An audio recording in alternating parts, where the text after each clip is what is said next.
Damos la bienvenida al señor ministro de Cultura, Juan Fernando Velasco. Vamos a referirnos justamente al tema de la cultura, la situación que se vive en este importante sector del país en el marco de la COVID-19, pero empecemos, señor ministro, refiriéndonos al premio Eugenio Espejo, cuyos ganadores fueron dados a conocer el pasado día domingo. Álvaro Manzano Montero en la categoría Arte y Cultura, el escritor Juan Valdano Morejón en la categoría Literatura y la botánica Katia Susana Romo Lerux en la categoría Ciencia.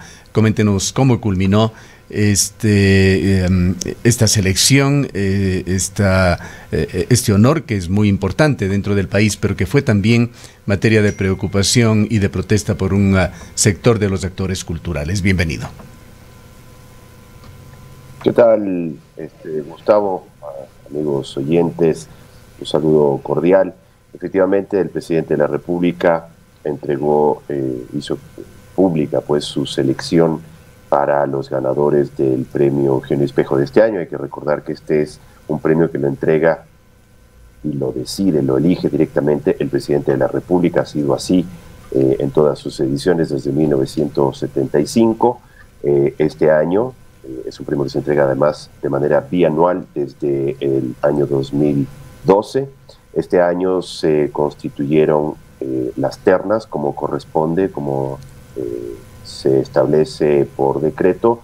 Es una terna por cada una de las 3 diferentes categorías que se le presentaron al presidente. Fueron 9 candidatos, entre los cuales Gustavo ya has mencionado quienes han sido los ganadores de este año. Creo que es importante destacar que nunca hubo tanta expectativa con respecto a la entrega de este premio, que es el máximo reconocimiento que entrega el Estado ecuatoriano en el arte, la cultura, la literatura y las ciencias.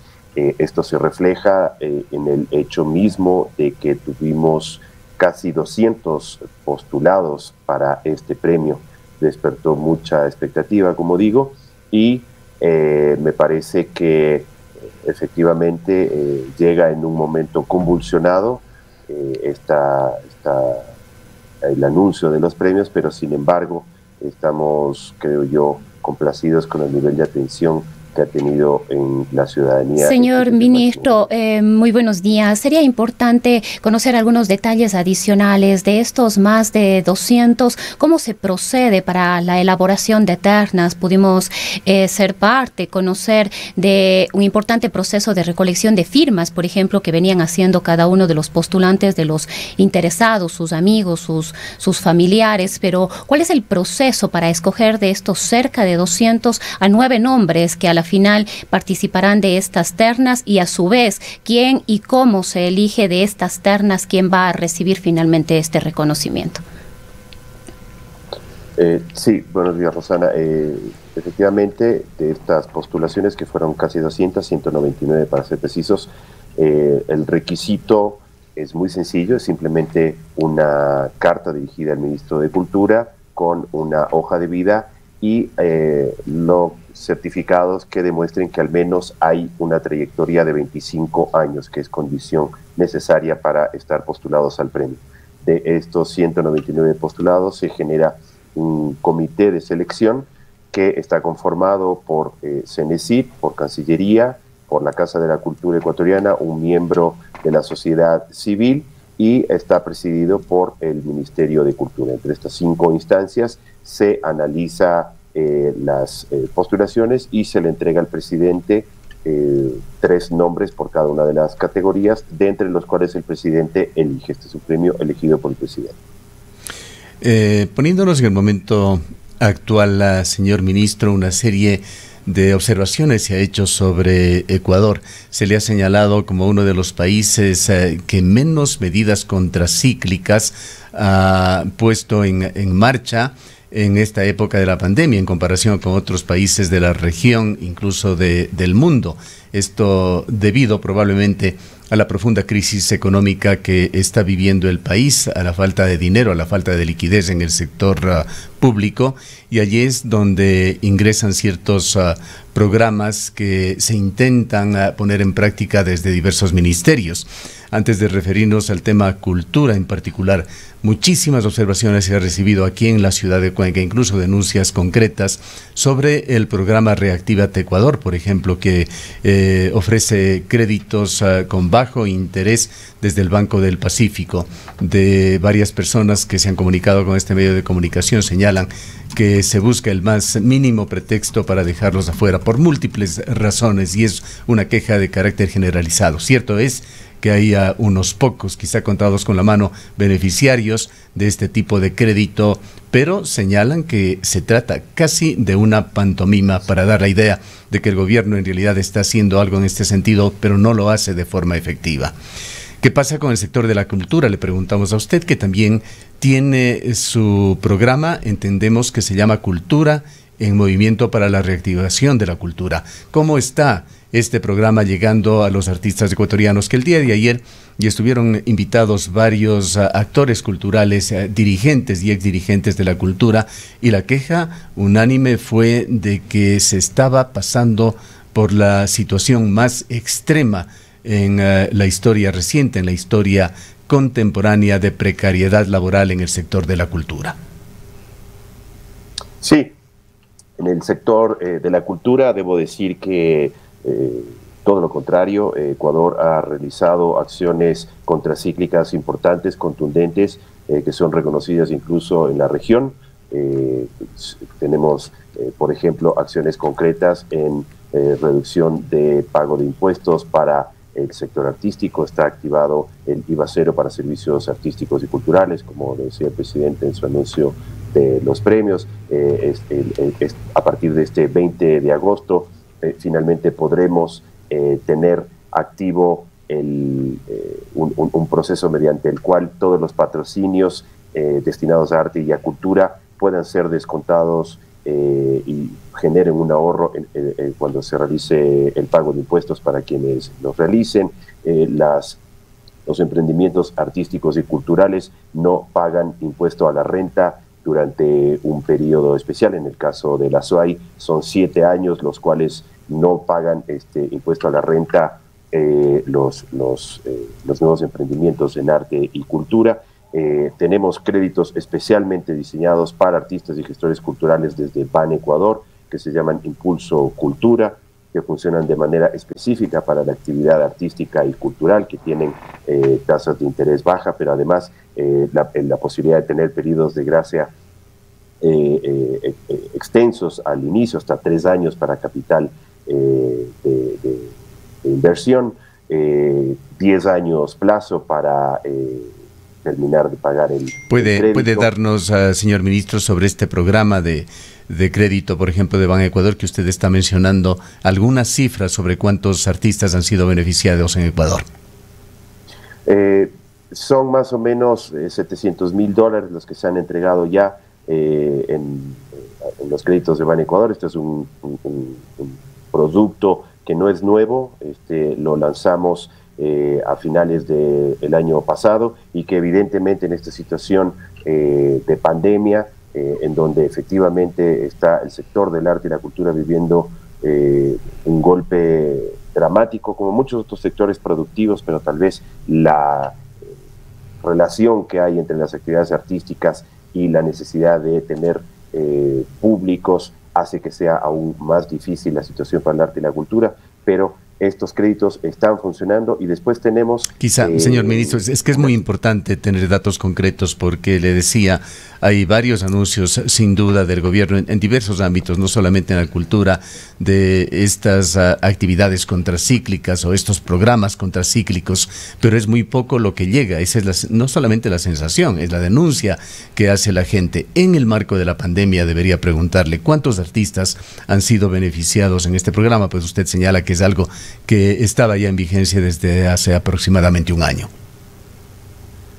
Sí, puedo conseguir, no tenemos el dato exactamente en la pandemia, sabemos qué es lo que está sucediendo en el sector del arte y la cultura durante la pandemia. Son alrededor de 70 millones de dólares los que ha perdido o dejado de percibir el sector del arte, la cultura, el entretenimiento durante la pandemia. Sabemos que los créditos están activados, sabemos que el presidente ha vuelto a anunciarlos, están disponibles desde Ban Ecuador. Como digo, tiene una serie de requisitos que son especialmente diseñados para artistas y gestores culturales, como por ejemplo, no se hace un chequeo que tiene que ver con condiciones de un ecuatoriano en situación de productividad normal, sino que aquí una de las condiciones que suplantan eso es pertenecer al Registro Único de Artistas y Gestores Culturales. ¿Por qué es esto? Porque los artistas en general no tienen un sueldo fijo, no tienen un empleador que le permita llenar los formularios que normalmente se piden para este tipo de créditos. Esto es suplantado, este tipo de requerimientos crediticios es suplantado por el hecho de ser parte del Registro Único de Artistas y Gestores Culturales. El RUA, que es una herramienta fundamental que además durante este periodo de pandemia ha mostrado su efectividad no solamente para la entrega de créditos, sino también para la obtención de salvoconductos, para la utilización de protocolos especialmente diseñados para actividades artísticas y culturales, para la postulación a fondos concursables. Uno de ellos, ya lo he mencionado, el Cultura en Movimiento, Emerge 2020, que ya está beneficiando con $1 millón solamente esa línea a cerca de 80 proyectos de diversa índole. Entonces, el crecimiento en estos tiempos de pandemia ha sido casi de un 50% con respecto a la cantidad de artistas y gestores culturales inscritos antes de que comenzara la pandemia. Lo cual permítame, sobre estos programas que usted está señalando, señor ministro, y lamentablemente no tenemos mucha experticia en el ámbito cultural como lo tienen otros colaboradores de este medio de comunicación, pero sí hemos conocido de que en estos programas, por ejemplo, que usted menciona, entre las exigencias está el de que debe participar decenas de personas, enormes equipos de personas que dificultan, que obligan a los artistas, a los actores culturales más bien en buscar soporte, simplemente para cumplir con las formas, pero que en realidad no se está beneficiando a todos estos participantes. Es una queja que también se ha hecho llegar a este medio de comunicación, es decir, que hay unas normas, unas bases para estos concursos que por una parte dificultan muchísimo y luego dan un esquema bastante distante de la realidad en cuanto al beneficio que se estaría dando para el sector. No, es todo lo contrario. Hemos cambiado totalmente el esquema de postulación de una manera sencilla, que pueda ser primero realizada toda en línea, que no requiera de ningún trámite, de ninguna acción presencial, para que todos los artistas y gestores culturales lo puedan hacer desde cualquier lugar. Son 7 proyectos en lo que va de entregado el fondo de la SUAY, que están siendo financiados por estos fondos no reembolsables, y el único requerimiento es que la construcción de estos proyectos esté basada en una declaración que se hace en línea de cuáles son los participantes en este proyecto. ¿Para qué hacemos esto? Para que los proyectos, este dinero, esta posibilidad de ingresos, les llegue a la mayor cantidad de trabajadores del arte y la cultura. En lo que va de las líneas, que son en los proyectos aprobados, son cerca de $820,000 de este millón, se está beneficiando a casi 1.200 trabajadores del arte y la cultura. ¿Cómo logramos esto? Con este mecanismo de inscripción a los proyectos. ¿Qué sucedía en años anteriores? Un artista presentaba un proyecto, recibía el dinero, pero no había control acerca de cómo decidía repartir ese dinero entre técnicos, trabajadores de la cultura, artistas, etcétera, etcétera. ¿Cuál es el objetivo aquí? Llegarle a todo ese equipo, a todo ese personal de apoyo que en este momento está en una situación de mayor complejidad y que necesita ingresos que vienen de estos fondos concursales, que aparte los seguiremos entregando, seguiremos sacando líneas de aquí a lo que termine el año. Cultura en Movimiento tiene un presupuesto inicial de $1 millón y lo estamos extendiendo en $500,000 más, gracias al éxito que esta línea ha generado en el sector.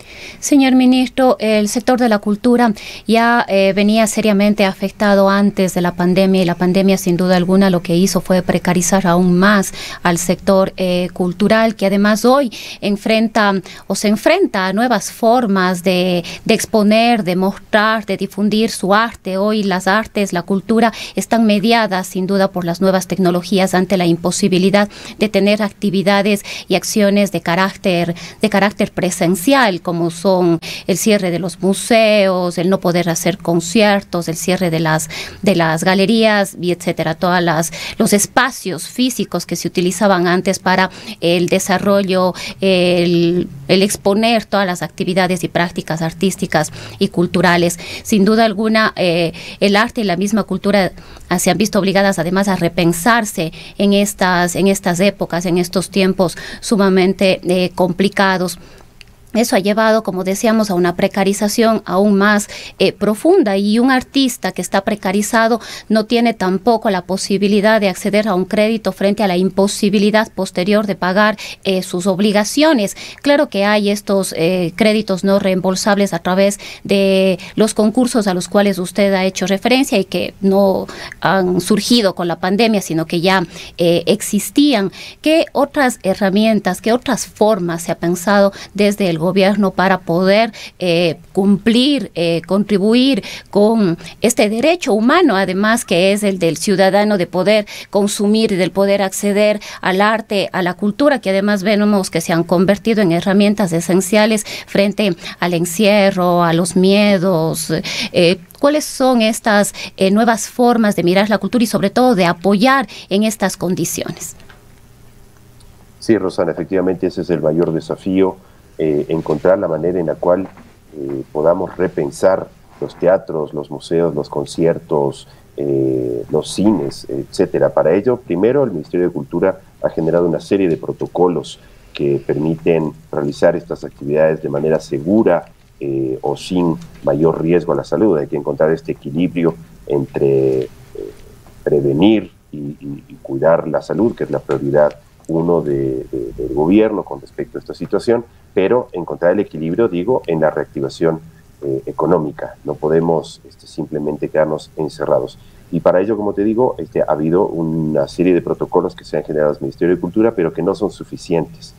Por ejemplo, se puede realizar actividades en teatros, en cines, en auditorios con butacas numeradas, pero en los cantones que estén en amarillo al 30%, lo cual termina siendo una solución que de alguna manera genera una oportunidad, pero no va a ser una solución que sea definitiva para este sentido.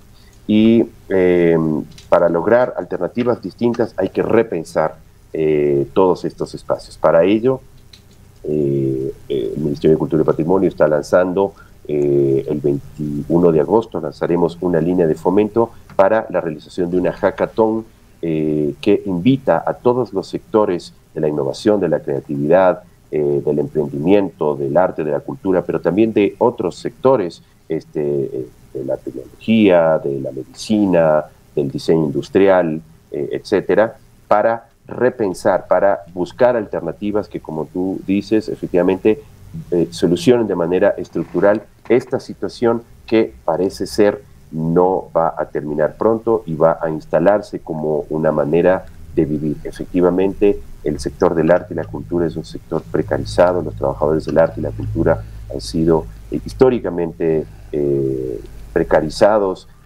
con instituciones del Estado que poco o nada han hecho por este sector. Es uno de los grandes desafíos que tiene el Ministerio de Cultura y que además en las pandemias, en las crisis, los sectores más vulnerables sin duda son los que más afectados se ven. Es un gran desafío, tenemos que encararlo, estamos buscando alternativas, herramientas desde los créditos, desde los incentivos tributarios, desde la posibilidad de generar ingresos del sector privado hacia los artistas y gestores. Tenemos las líneas de fomento, las hemos reordenado y las estamos poniendo a disposición, pero si no repensamos toda la manera en la cual circulan los servicios y los bienes artísticos y culturales, serán soluciones paliativas y no estructurales. Señor ministro, Con mucha frecuencia encontramos nosotros brechas bastante grandes entre el discurso oficial y lo que está sucediendo con los actores en las diferentes ramas, y este es el caso también de la cultura. Usted se ha referido a esto. Usted luchó en el pasado, antes de ser parte del gobierno, no lo digo que no lo haga o que no lo intente ahora, pero luchó justamente contra estas situaciones. De lo dicho a lo hecho hay mucho trecho, dice el refrán. El día de ayer estuvieron en el programa que hemos hecho ya relación de ADN, Montserrat Tello, una exconcejala siempre involucrada con la cultura, actualmente directora ejecutiva del Museo Pumapungo. Estuvo Cristóbal Zapata, exdirector de la Bienal Internacional, Tamara Landívar, directora de Cultura del GAD, Martín Sánchez, director provincial de la Casa de la Cultura Núcleo de la SUAY, y realmente lo que se tuvo fue un enorme lamento de la cultura, de estos representantes de la cultura, por la situación absolutamente crítica que se está viviendo en este ámbito. Quisiera, aprovechando este contacto directo con usted, hacerle una invitación pública, señor ministro, para que el próximo día miércoles, en este mismo programa que tendrá una segunda edición, pues no pudieron en el tiempo que se dedicó tratar a fondo debido a tantas aristas que tiene el tema, van a continuar discutiendo este próximo día miércoles. ¿Podría usted, señor ministro, integrarse a este foro y conocer de parte de los mencionados estas preocupaciones tan directas? Y ojalá en ese día, estadísticas en mano, pueda usted contarles a los actores culturales qué es lo que está sucediendo con el sector. Sí, por supuesto. Podemos sin duda buscar la manera de agendar esto. Yo en principio no tengo la agenda aquí, pero en principio me animo a decir que sí. Sería miércoles aproximadamente 11 de la mañana. Ya harán la coordinación respectiva con usted, señor ministro. Sí, pero con todo gusto. Es fundamental la comunicación, y el Ministerio de Cultura mantiene comunicación permanente, contacto permanente con artistas, gestores, con la gente para quien nosotros estamos trabajando y buscando alternativas. Es para mí sorprendente también la desconexión que hay muchas veces entre artistas, gestores culturales, trabajadores del arte y la cultura en general, y las acciones que realizamos desde el Ministerio de Cultura y Patrimonio. Esta desconexión genera pues desconocimiento acerca de programas, de incentivos, de acciones que se realizan desde el Ministerio, malas concepciones, y mientras más podamos nosotros aclarar esta situación, conversar acerca de las posibilidades que existen, pues siempre es mejor. Las redes sociales a veces hacen un trabajo, o le hacen flaco favor a la comunicación, y uno se pega de algo que leyó en Facebook, ve que se han repartido $10 millones para cantantes, ve que hay cosas que no tienen ningún asidero, y la gente a veces se queda con esas impresiones. Entonces, más bien, agradezco la invitación, Gustavo, para juntarnos y explicar de primera mano las cosas que se están realizando, que pues evidentemente tenemos los datos, tenemos la construcción apegada a la realidad de lo que está sucediendo en arte y en cultura, que es una situación dramática, ¿no? No hay que engañarse. No he venido yo aquí a decir que la situación de los trabajadores del arte y la cultura en nuestro país está solucionada, para nada. Es una situación que, como he dicho, venía precarizada de décadas, y que además estamos viviendo probablemente la crisis económica más importante que se recuerde de nuestra historia republicana, y esto complica aún más las cosas, pero tenemos herramientas, tenemos alternativas. El sector del arte y la cultura es un sector complejo, además, porque también hay que entender que cómo define uno que una propuesta artística es más valiosa que otra propuesta. Ya lo hemos visto con los premios Eugenio Espejo, cómo ha habido sectores que han reclamado porque tal o cual personaje no está candidatizado o tal persona no ganó. El arte y la cultura tiene siempre dos condiciones que hacen complejo este sector. Uno es que es un sector crítico, contestatario, porque así es el arte es contestatario siempre, el arte va contracorriente y así debe ser. El arte siempre cuestiona, ¿no? Se repiensa, destruye lo anterior. Solo así se puede crear. Y la segunda condición es que es subjetivo. Si dos personas se ponen a discutir perdón, acerca de si una propuesta artística es de calidad o no, no hay manera de llegar a un acuerdo desde los argumentos o desde la discusión objetiva. Hay una dosis subjetiva muy importante en esto. Por eso también hay reclamos de artistas y gestores que no entienden por qué su obra no ha sido beneficiada, por ejemplo, con un fondo de fomento. Porque hay un jurado que estimó que esa obra no tiene las características o la calidad técnica necesarias para que sea adjudicado un dinero que finalmente es dinero público, ¿no? Y que hay que cuidarlo de manera pues celosa. Así que con todo gusto, Gustavo, será... Muchas gracias. Será muy valiosa su presencia, señor ministro, y la concretaremos. Ahí, señor ministro, también, y aunque nos estamos dilatando más allá del tiempo que estaba previsto para este diálogo, hay también mucha preocupación en el país por lo que está sucediendo con el patrimonio cultural. En la ciudad de Cuenca esto tampoco escapa a su conocimiento. Están a punto de cerrarse importantes museos. El Museo de las Conceptas, que se encuentra en una profunda crisis ya desde hace muchísimo tiempo. El museo, se me escapa su nombre exacto, antropológico, llamémoslo el historiador Juan Cordero, el Museo de los Metales, que se encuentra cerrado, etcétera, etcétera.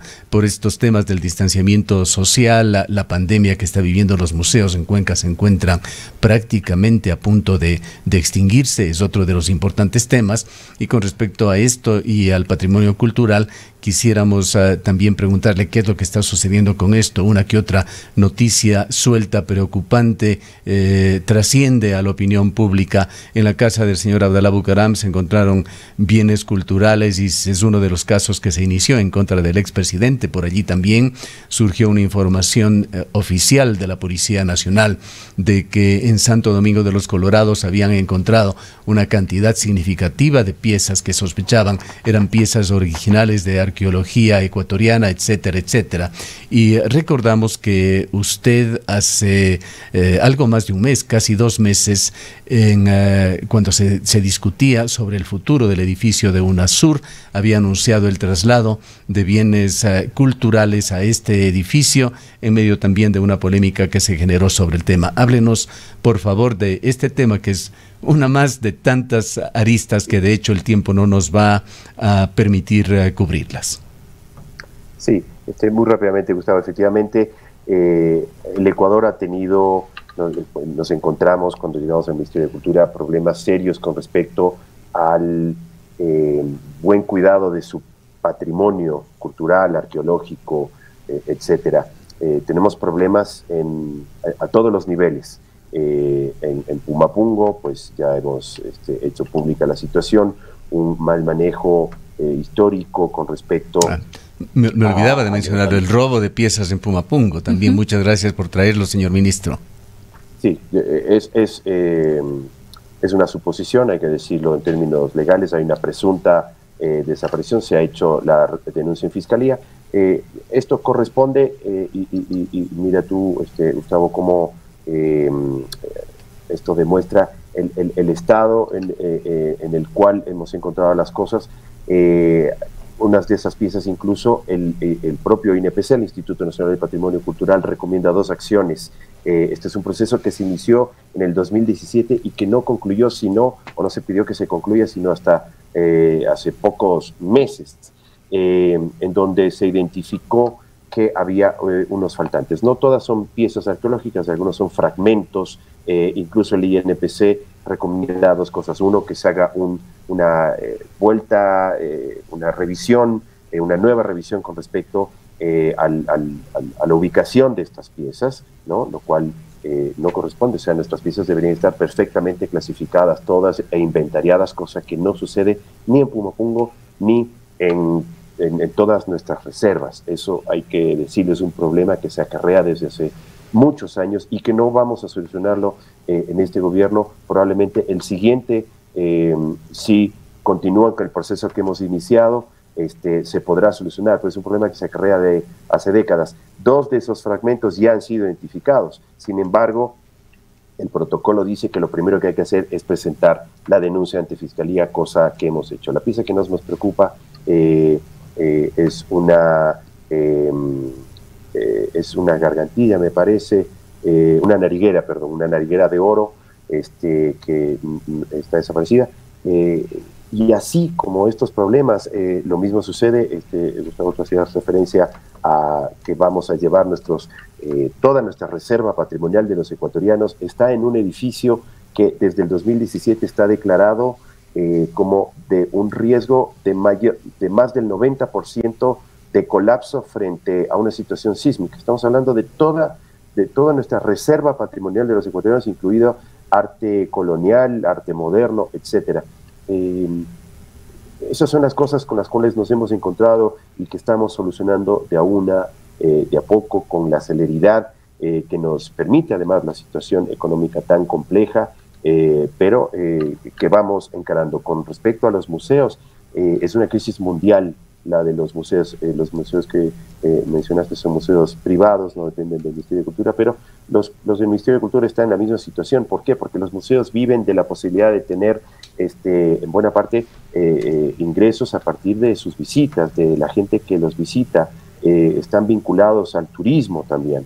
Entonces enfrentamos una situación muy compleja que, como decía hace un rato, requiere de repensar, requiere de buscar alternativas novedosas, innovadoras para todos estos espacios, para los museos, para las bibliotecas, para los sitios arqueológicos. Está en la misma situación.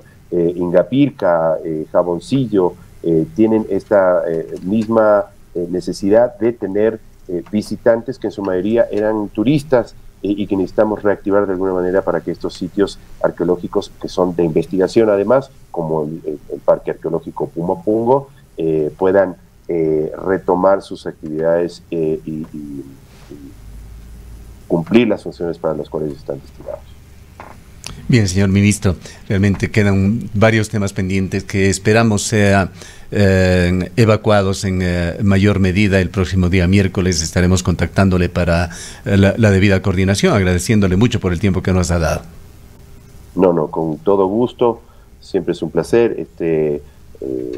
Estamos para eso, es nuestra función rendir cuentas, es nuestra función explicar, es nuestra función aparte corregir a partir de la crítica, identificar los problemas, y con todo gusto pues estaremos el próximo miércoles para ese diálogo y pues solucionar o dar solución y respuestas a las inquietudes de los artistas y los gestores que sean invitados también. Declaraciones del señor ministro de Cultura, Juan Fernando Velasco.